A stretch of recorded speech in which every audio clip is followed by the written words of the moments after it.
Hello friends, success UPSC pointer में आपका स्वागत है। आज हम बिहार स्पेशल सीरीज का लेक्चर नंबर 2 को डिस्कस कर देंगे। इसमें हम बिहार का जो इतिहास है उसको डिस्कस करेंगे। तो फ्रेंड्स, इसमें सबसे पहले क्या है, हम इसमें डिस्कस करेंगे प्राचीन इतिहास को।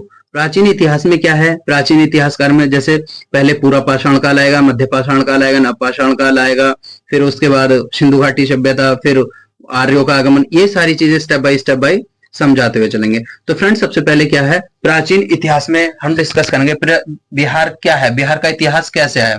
तो फ्रेंड्स, बिहार के इतिहास को समझने से पहले हमें ये पता होना चाहिए, हमें बिहार का इतिहास है उसका स्रोत क्या है। ठीक है फ्रेंड्स, ये चीज हमें पता होनी चाहिए। तो बिहार का सबसे पहले हमें ये पता होना चाहिए, जो बिहार का पता कैसे चला। बिहार पता चलता है स्रोत से। स्रोत कौन कौन से स्रोत, दो तीन प्रकार के होते हैं फ्रेंड। सबसे पहले पुरातात्विक स्रोत होता है, फिर साहित्यिक स्रोत होता है।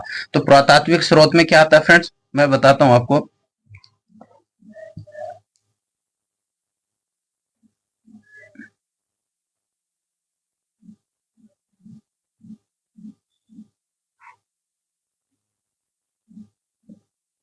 यह है पुरातात्विक स्रोत।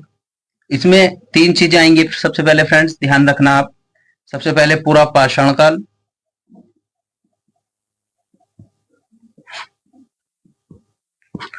मध्य पाषाण काल,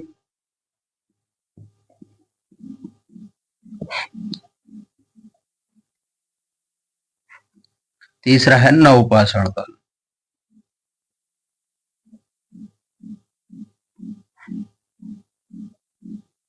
ठीक है फ्रेंड्स, अब इन तीनों काल में अपने अपने टाइम के बिहार में अवशेष मिले। जैसे पूरा पाषाण काल में कहाँ के अवशेष मिले फ्रेंड, पूरा पाषाण काल का हमें पता होना चाहिए।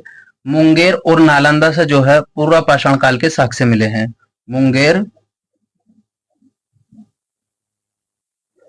मुंगेर और नालंदा। ठीक है फ्रेंड्स, ये पता होना चाहिए। अब मध्य पाषाण काल से क्या मिले, मध्य पाषाण काल से फ्रेंड्स चार स्थान मिले हैं। सबसे पहले हजारीबाग है,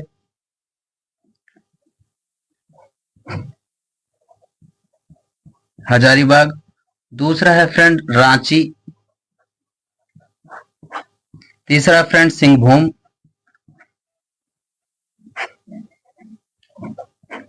और चौथा है फ्रेंड्स संथाल। ये है मध्य पाषाण काल के। और नव पाषाण काल में फ्रेंड्स स्थान मिले हैं सारण,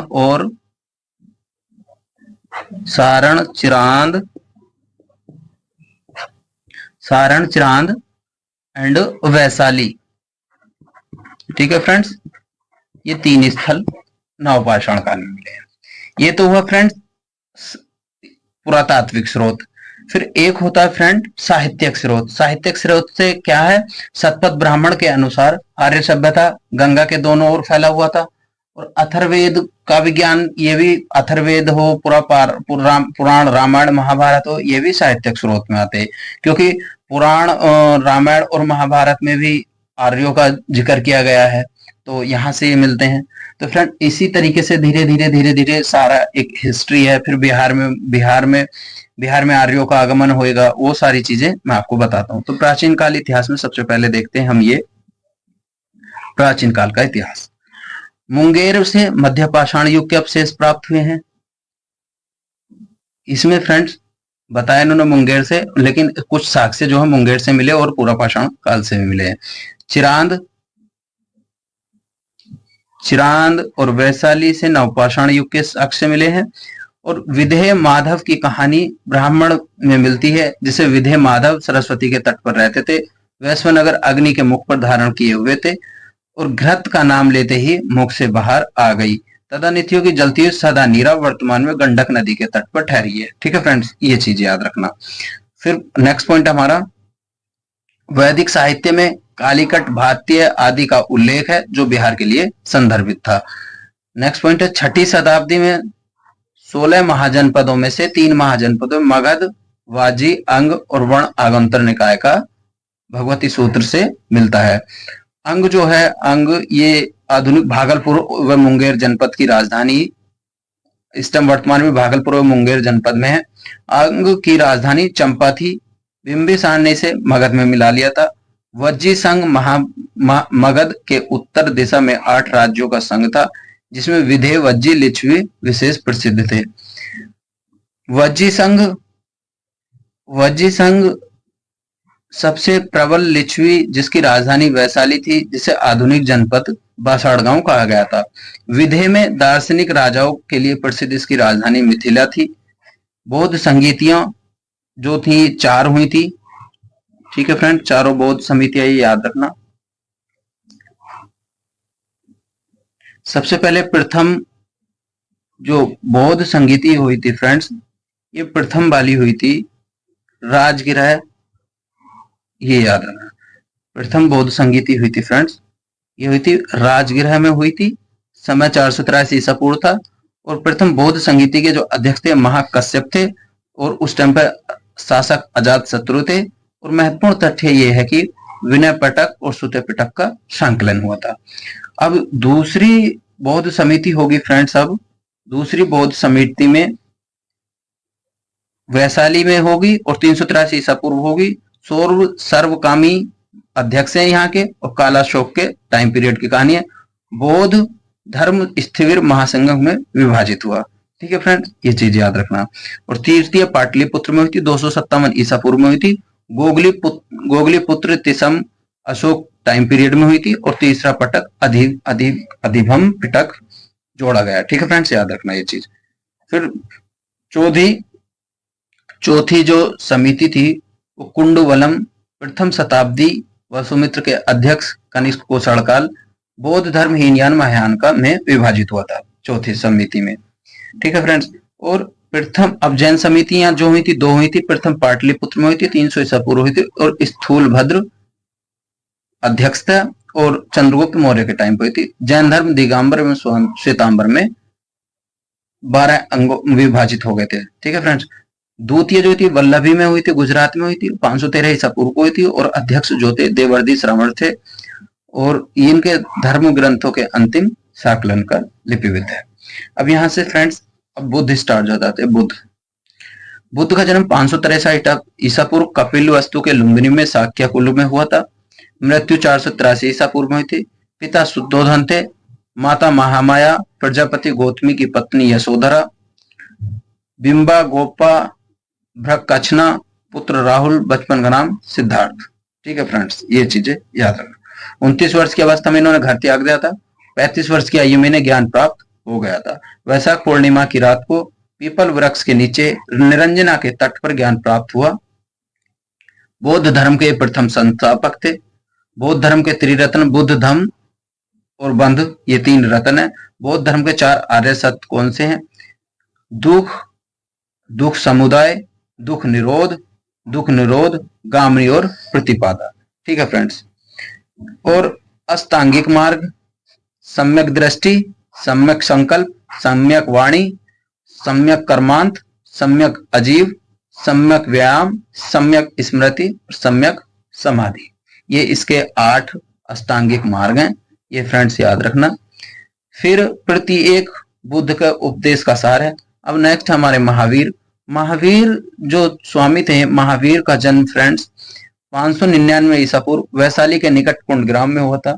मृत्यु 527 ईसा पूर्व पावापुरी में हुई थी। इनके पिता का नाम सिद्धार्थ था, माता त्रैसला थी, और पत्नी का नाम इनकी यशोदा था, और पुत्री का नाम प्रियदर्शना और जमाता जामली। पुत्र का नाम जो था प्रियदर्शना, जमाता जामली।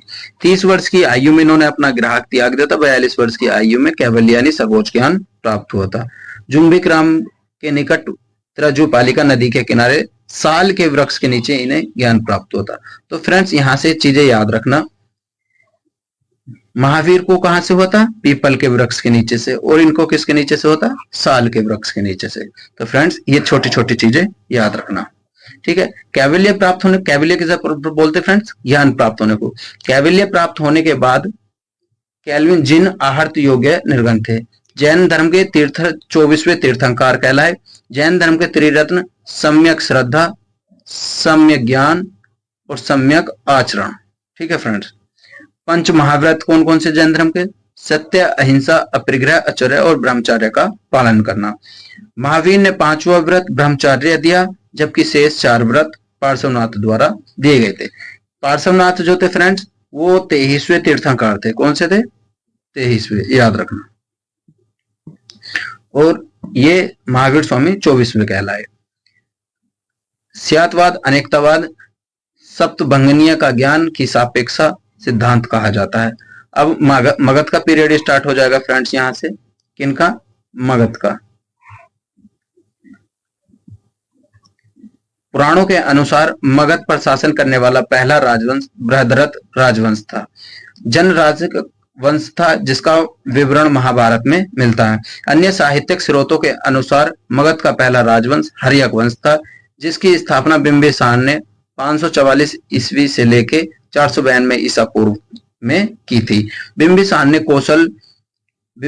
कौशल थी राजकुमारी कौशल देवी प्रसेनजित की बहन से विवाह किया। काशी को दहेज में मिला था। इसके अलावा उसने वैशाली की राजकुमारी चेलना से भी विवाह किया था।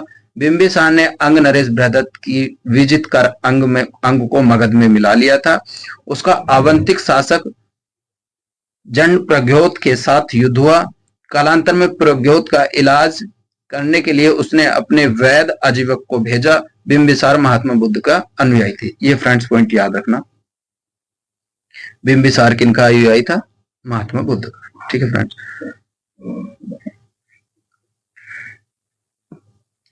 बौद्ध ग्रंथों के अनुसार उसके पुत्र अजातशत्रु ने उसकी हत्या कर दी थी मगध शासन काल में। अजातशत्रु द्वारा बिंबिसार की हत्या क्रोधित काशी नरेश प्रसेनजीत ने मगध से काशी वापस ले लिया था। कालांतर में दोनों युद्ध और संधि हो जाती है। अजातशत्रु का काशी राजकुमारी वजीरा से विवाह होता है। वह काशी पुनः प्राप्त हो जाती है। अजातशत्रु ने वजी संघ पर आक्रमण कर लिच्छवी मगध राज्य में मिला लिया। अजातशत्रु ने मंत्री बस्कार को महात्मा बुद्ध के पास गणराज्यों को विजित करने के उपाय जानने के लिए भेजा। उसके शासनकाल में महात्मा बुद्ध की मृत्यु 486 ईसा पूर्व हुई और 483 ईसा पूर्व के संरक्षण में प्रथम बौद्ध संगीति का आयोजन कराया। किसने? अजातशत्रु ने। महाकश्यप की अध्यक्षता हुई। अजातशत्रु की मृत्यु के बाद उसका पुत्र उदयीन मगध का शासक बना, जिसका टाइम पीरियड 460 से 444 ईसा पूर्व तक रहा। उसने अपनी राजधानी राजगृह से पाटलिपुत्र तथा सोन संगम पर बसाया। उदयीन के 3 पुत्र अनिरुद्ध, मुंडक और नागदशक क्रमशः उन्होंने शासन किया। किसने? अनिरुद्ध ने, मुंडक ने और नागदशक ने। इन्होंने तीनों ने शासन किया। ठीक है फ्रेंड्स। शिशुनाग वंश 412 ईसा पूर्व से लेके शिशुनाग हर्यक वंश का अंतिम राजा नागदशक अमात्य काशी राज्यपाल कहलाया। ठीक है फ्रेंड्स। शिशुनाग ने अवंती कौशल वत्स को विजित कर मगध साम्राज्य विस्तार किया। उसके पश्चात उसका पुत्र कालाशोक। इसके समय में वैशाली द्वितीय बौद्ध संगीति का आयोजन हुआ। स्थिविर महासंघ का विभाजन हो गया। नंदीवर्धन इस वंश का अंतिम शासक था। ये फ्रेंड्स पॉइंट याद रखना। ठीक है फ्रेंड्स। मगध साम्राज्य में नंदीवर्धन अंतिम शासक। अब फ्रेंड्स नेक्स्ट क्या है? नंद वंश स्टार्ट होता। महापदम ने शिशुनाग का अंत कर नंद वंश की स्थापना की। पुराणों में उसे सर्वक्त्रांक कहा जाता है। उसे एक छात्र एकराट भी कहा जाता है। उसे शूद्र का दासी पुत्र भी स्रोतों से में बताया गया है। उसे पौरव, इच्छुक, पंचाल, कौरव, हैय, कलिंग, सूरसेन, मैथिली, अस्मक, वितिहोत्र राज्यों का शासक बताया गया है। उसके समय में मगध साम्राज्य की सीमा गंगा घाटी को पार कर गई थी। इस वंश का अंतिम शासक घनानंद था। उसी समय यूनानी शासक सिकंदर का आक्रमण हुआ। मौर्य साम्राज्य। पुराणों, ग्रंथों, बौद्ध, जैन साहित्य, कौटिल्य अर्थशास्त्र, विदेशी लेखों मौर्य वंश की जानकारी प्राप्त होती है।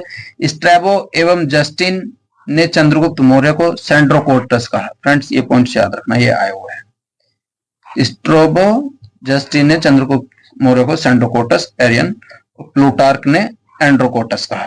ठीक है फ्रेंड्स। विलियम जोन्स ने सर्वप्रथम सेंड्रोकोटस की पहचान भारतीय ग्रंथों में वर्णित चंद्रगुप्त मौर्य से की।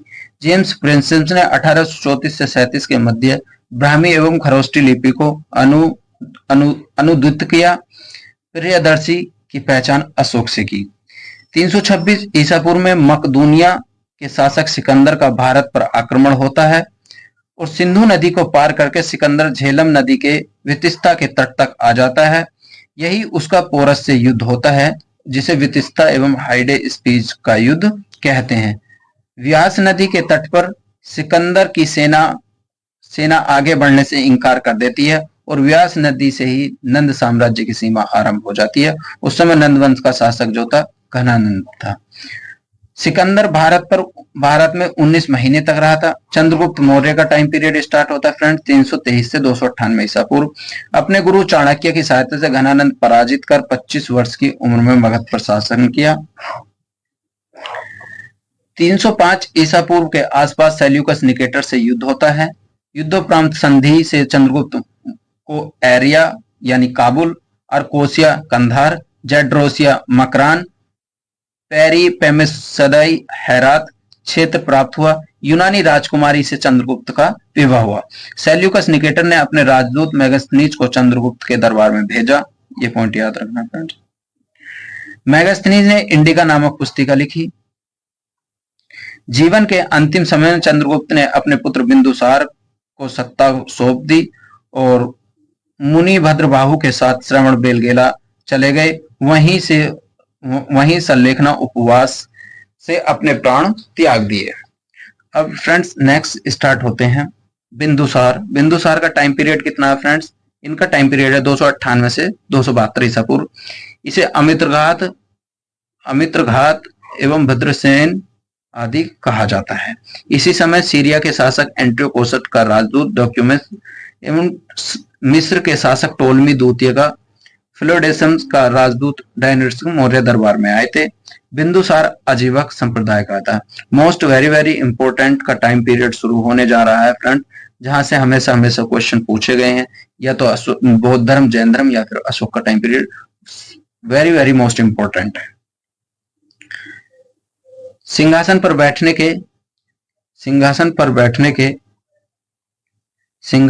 बैठने के 4 वर्ष बाद 269 ईसा पूर्व में राज्याभिषेक हुआ। राज्याभिषेक से पूर्व वह उज्जैन का राज्यपाल था। 261 ईसा पूर्व में कलिंग विजय, अशोक के बड़े भाई सुमन के पुत्र निग्रोध का प्रवचन से अशोक ने बौद्ध धर्म अपनाया और मैगुलिपुत्र तिस का शिष्य बना। इससे पूर्व अशोक शैव धर्म का अनुयायी था। ठीक है फ्रेंड्स, याद रखना। राज्याभिषेक के 10वें उसने बोध गया की यात्रा की। 14वें वर्ष धम्म महामात्रों की नियुक्ति की। 20वें वर्ष लुम्बिनी गया उसे उल्विक कर मुक्त घोषित करता है तथा भाग कर उसको 1/8 कर देता है। अब अशोक के अभिलेख मोस्ट इंपोर्टेंट है, ये याद रखना फ्रेंड्स। अशोक के अभिलेख में सहनाजगढ़ी, मानसहेरा अभिलेख, खरोष्टी लिपि आदि का वर्णन किया गया। तक्षशिला, लंगमान आदि अरमयगिरी में उत्कीर्ण किए गए हैं। इसके अतिरिक्त अशोक के समस्त शिलालेख, लघुशिला और स्त्रीलेख व लघुलेख लिपि का उत्खनन किया गया है। अशोक का इतिहास भी हमें इन अभिलेखों से प्राप्त होता है। अभी तक अशोक के 40 अभिलेख होते हैं। अशोक के शिलालेख, यह धौली, यह उड़ीसा पुरी जिला में है। ठीक है फ्रेंड्स। अब सहबाजगढ़ी, ये दूसरा अशोक के अभिलेख में, अशोक के शिलालेख में दूसरा कौन सा फ्रेंड्स? सहबाजगढ़ी, ये पाकिस्तान के पेशेवर में। मानसहेरा पाकिस्तान के हजारा जिले में है। कालपी यह वर्तमान के उत्तरांचल देहरादून में है।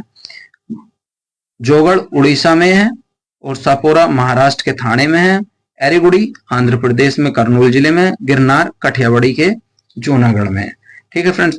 अब आता है फ्रेंड्स अशोक के लघु शिलालेख कौन कौन से? लघु शिलालेख में रूपनाथ मध्य प्रदेश के जबलपुर में, गुर्जरा मध्य प्रदेश के दतिया जिले में है, और फ्रेंड्स ये है फ्रेंड्स भभू राजस्थान जिले के जयपुर में है। मास्की रायचूर जिले में है। सहसराम बिहार के शाहबाद जिले में है। धर्म के प्रचार हेतु दूतों प्रचारकों को विदेशों भेजा गया और अपने दूसरे तथा 13वें शिलालेख ने उसने देशों के नाम लिखवाया जहां दूत भेजे गए। दक्षिण सीमा पर स्थित राज्य चोल पांड्य के सत्यकुत केवल पुत्र के तमिल बताए गए। अशोक के लघु लघु स्तंभलेख क्या है? सम्राट अशोक की राजकीय घोषणाएं जिन्हें उत्कीर्ण है उन्हें लघु स्तंभलेख कहा जाता है। ठीक है फ्रेंड्स, लघु स्तंभलेख किसे कहा जाता है? सम्राट अशोक की राजकीय घोषणाएं जहां की गई हैं उनको हम अशोक के लघु स्तंभलेख कहते हैं। पहले नंबर पर सांची, ये मध्य प्रदेश में है। सारनाथ उत्तर प्रदेश में है। रोमनदेई नेपाल में है। कौशाम्बी इलाहाबाद में है और नील सागर नेपाल में। ब्रह्मगिरी जो है चिंबल दुर्ग में है। सिद्धपुर जो ब्रह्मगिरी मील और जाति रामेश्वर ब्रह्मगिरी 3 मील उत्तर पूर्व में स्थित है। एरीगुड़ी आंध्र प्रदेश कर्नूल जिले में। अहरोरा उत्तर प्रदेश के मिर्जापुर जिले में है। सरोमरो मध्य प्रदेश के शहडोल जिले में स्थित है। नैतुर यह मैसूर जिले में स्थित है। वैशाली बिहार में। अशोक के गुहालेख कौन कौन से फ्रेंड? दक्षिण बिहार के गया जिले के में स्थित बराबर नामक 3 गुफाओं की दीवारों में अशोक के लेख उत्कीर्ण हैं। ठीक है फ्रेंड, कौन कौन से हैं अशोक के स्तंभ लेख में? अशोक के स्तंभ लेखों की संख्या 6 है। 6 स्थानों में पाषाण स्तंभों में पर उत्कीर्ण किया गया है। इनके स्थानों के नाम कौशाम्बी इलाहाबाद में अकबर द्वारा लाया गया। दिल्ली का तापोरा स्तंभ लेख प्रारंभ में उत्तर प्रदेश के सहारनपुर जिले पे लाया गया था। तुगलक द्वारा दिल्ली लाया गया था। दिल्ली मेरठ, यह स्तंभ पहले मेरठ में था, बाद में फिरोज शाह द्वारा दिल्ली लाया गया था। लोरिया अराज, लोरिया रान नंदनगढ़ में स्थित है, यह राज्य चंपारण में स्थित है। सैन्य व्यवस्था, सैन्य व्यवस्था विभक्त सैन्य विभाग द्वारा निर्दिष्ट एवं समिति द्वारा 5 विशेषज्ञ द्वारा किया गया था। अब फ्रेंड्स इसका आता जो एक अच्छा टाइम पीरियड वो था, इसके प्रशासन में सबसे जो अच्छी दौरान गतिविधि होती है वो फ्रेंड्स ये है प्रांतीय प्रशासन। चंद्रगुप्त मौर्य ने संचालन को सुचारू चलाने हेतु 4 स्तंभों में विभाजित किया जिन्हें चक्र कहा जाता था। इन प्रांतों का शासन सम्राट के प्रतिनिधि द्वारा संचालित होता है। सम्राट अशोक काली प्रांतों की पहचान की गई है। अब अशोक के प्रांत और उनकी राजधानी, प्राची जो मध्य प्रदेश उसकी राजधानी पाटलिपुत्री, उत्तरापथ की राजधानी तक्षशिला थी, दक्षिणापथ की राजधानी स्वर्णगिरी थी, अवंती राष्ट्र की राजधानी उज्जैन थी और कलिंग की राजधानी जो थी ये फ्रेंड्स तोसली थी। फ्रेंड्स प्रांतों का चक्र प्रशासन कुमार मात्या आर्यपुत्र द्वारा पदाधिकारियों द्वारा होता है और प्रांत में जिलों को विभक्त था जिन्हें आहार विषय कहा जाता है, जिसका विषयपति कहलाता था। जिले के प्रशासनिक अधिकारी आदि गोपदास गांव की व्यवस्था देखते थे। ठीक है फ्रेंड्स, अब हमारा नगर प्रशासन देख लेते हैं अशोक का। अशोक का नगर प्रशासन क्या? मेगास्थनीन कनौरा 30 सदस्यों के मंडल द्वारा चलाया जाता था। 6 मंडल 6 समिति में विभाजित किया गया था। प्रथम समिति क्या थी फ्रेंड्स? वो ये थी उद्योगों शिल्पों का निरीक्षण करेगी। द्वितीय समिति विदेशियों की देखरेख करेगी। तृतीय समिति जनगणना, फ्रेंड्स ये समिति जो यहाँ से क्वेश्चन बने याद रखना। चतुर्थ समिति जो वाणिज्य व्यापार की व्यवस्था करेगी। पंचमी जो विक्रय की व्यवस्था देखेगी और छठी जो है बिक्री कर व्यवस्था देखेगी। नगर पुलिस व्यवस्था से संरक्षित कहा जाता है। अशोक के पार्वती मौर्य सम्राट मगध साम्राज्य मोहन सम्राट की मृत्यु 232 ईस्वी पूर्व में हुई थी। अशोक के उपरांत अगले 5 दशक में उनके निर्मल उत्तराधिकारी के शासन संचालित हो रहे थे। अशोक के उत्तराधिकारी अशोक की मृत्यु के बाद मौर्य साम्राज्य पश्चिमी पूर्वी भाग में बट गए थे। पश्चिमी भाग पूर्णांश शासन करता था जबकि पूर्वी भाग संप्रति शासन था, लेकिन 180 तक पश्चिमी भाग पर बैक्टीरिया तथा यूनानियों का पूर्ण अधिकार था। अंतिम मौर्य सम्राट बृहद्रथ की हत्या करके उसके सेनापति पुष्यमित्र ने कर दी थी और मौर्य साम्राज्य समाप्त हो गया था। फिर आता सुगवंश। मौर्य शासक बृहद्रथ की हत्या करने के बाद उसका सेनापति पुष्यमित्र सुग मगध का शासक बना और उसकी उपाधि सेनानी थी। उसने यवन पर आक्रमण को विफल किया।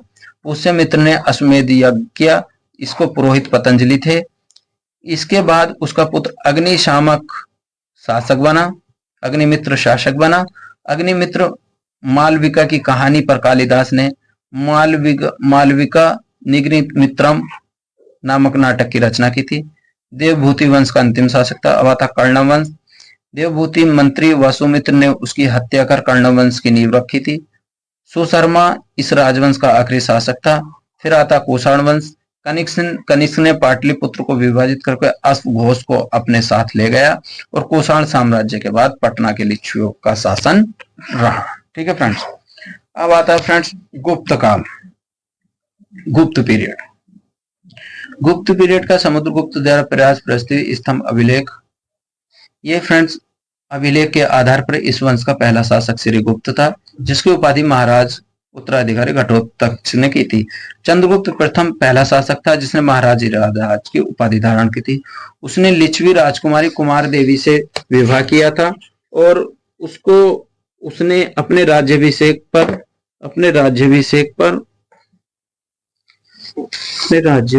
पर 319 ईसा पूर्व गुप्त संवत शुरू किया था।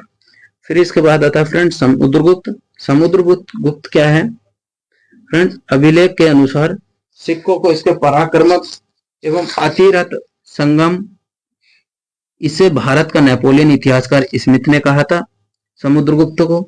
उत्तरापथ अभियान ने 9 राजाओं को विजित किया था। दक्षिणापथ अभियान में 12 राजाओं को विजित किया था। विजित क्षेत्रों में समुद्रगुप्त ने केवल अधिराजत्व का दावा किया था।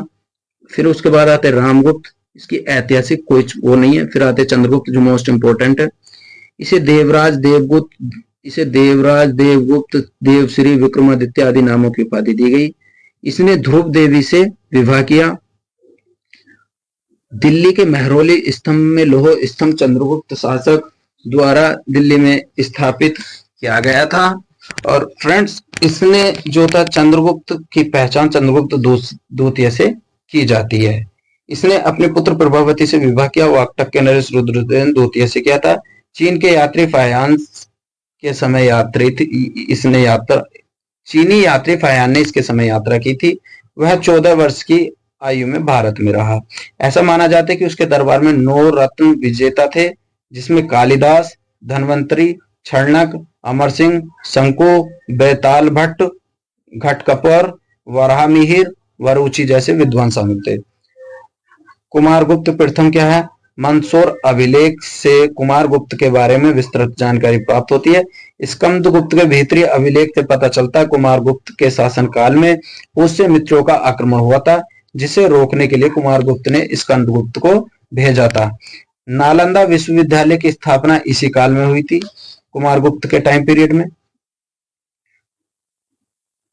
फिर आता फ्रेंड स्कंदगुप्त जूनागढ़ अभिलेख से पता चलता है स्कंदगुप्त ने मलेच्छ यानी होड़ों के आक्रमण को विफल किया था। उसने सुदर्शन झील का पुनरुद्धार कराया था। स्कंदगुप्त ने काहोम अभिलेख के अनुसार उपाधि साकित्य की ली थी। गुप्त काल का उत्तराधिकार चीनी यात्री संग्युन 515 से लेकर 520 तक भारत की यात्रा की थी। हेनसांग 629 से लेकर 645 तक भारत में रहा। हेनसांग के अनुसार मगध के शासक नरसिंहगुप्त बालद्वितीय मिहिरकुल पराजित हुआ। स्कंदगुप्त के बाद पूर्वगुप्त, कुमार द्वितीय, बुद्धगुप्त, नरसिंह, विलुप्त, बालद्वितीय, वैद्यगुप्त, कुमारगुप्त, तृतीय गुप्त आदि ने शासन किया था। फिर आता पालवंश। पालवंश से फ्रेंड्स क्वेश्चन बनते, ध्यान रखना। पालवंश का संस्थापक गोपाल को माना जाता है। बिहार के राज्य में शामिल किया जाता है। गोपाल को अंत में महाविहार विश्वविद्यालय की स्थापना की गई। महावीर हिरण्य पर्वत पंचनद नदी के किनारे स्थित था। फिर आता है फ्रेंड्स धर्मपाल। धर्मपाल जो था फ्रेंड्स इसी समय से त्रिपक्षीय संघर्ष शुरू होता है और प्रतिहार नरेश वत्सराज ने धर्मपाल को पराजित किया। आगे चलकर चित्रकूट नरेश ध्रुवप्रद ने धर्मपाल वत्सराज दोनों से विवाह किया।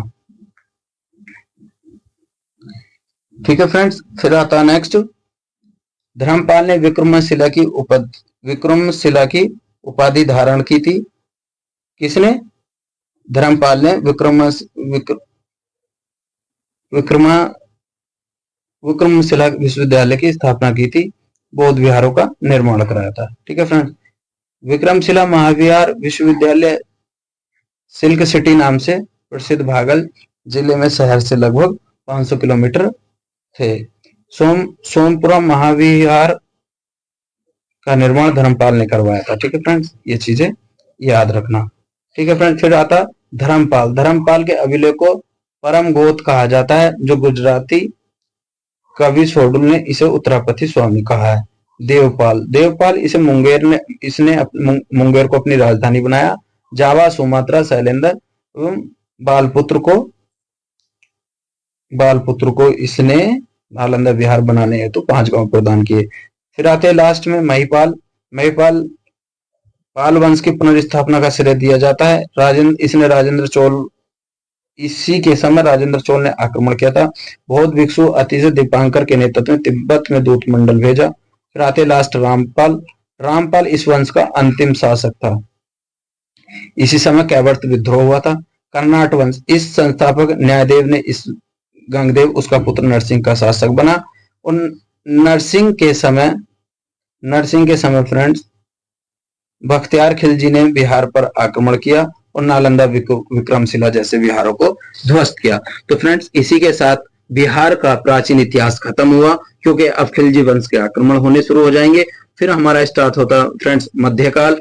फिर मध्यकाल में क्या है, मैं इसी वीडियो में आपका प्राचीन काल और मध्यकाल को खत्म कर देता हूं। ठीक है फ्रेंड्स, इसमें क्या है, इसमें बख्तियार खिलजी ने 1197 से 1206 मध्य पर बिहार पर आक्रमण किया और कुतुबुद्दीन ऐबक का सैन्य कमांडर था। 1206 में उसकी मृत्यु हो गई। 1225 में इल्तुतमिश ने बिहार पर आक्रमण किया। बिहार पर तुर्कों का वर्चस्व 1324 में गयासुद्दीन तुगलक के आक्रमण के बाद कायम हुआ। बिहार के तुरहुत क्षेत्र में मोहम्मद बिन तुगलक के काल में विलय किया गया। इसका नाम तुगलकपुर कर दिया गया। 1398-99 में तैमूर के आक्रमण ने दिल्ली सल्तनत को व्यापक क्षति पहुंचाई। इसके परिणाम स्वरूप बिहार के वर्चस्व के लिए जौनपुर और बंगाल में प्रतिस्पर्धा शुरू हो गई। सन 1495 से 96 के आसपास सिकंदर लोदी ने दरिया खान नुहानी को बिहार का राज्यपाल नियुक्त किया। 1526 में बाबर ने पानीपत के युद्ध में इब्राहिम लोदी को परास्त कर दिया।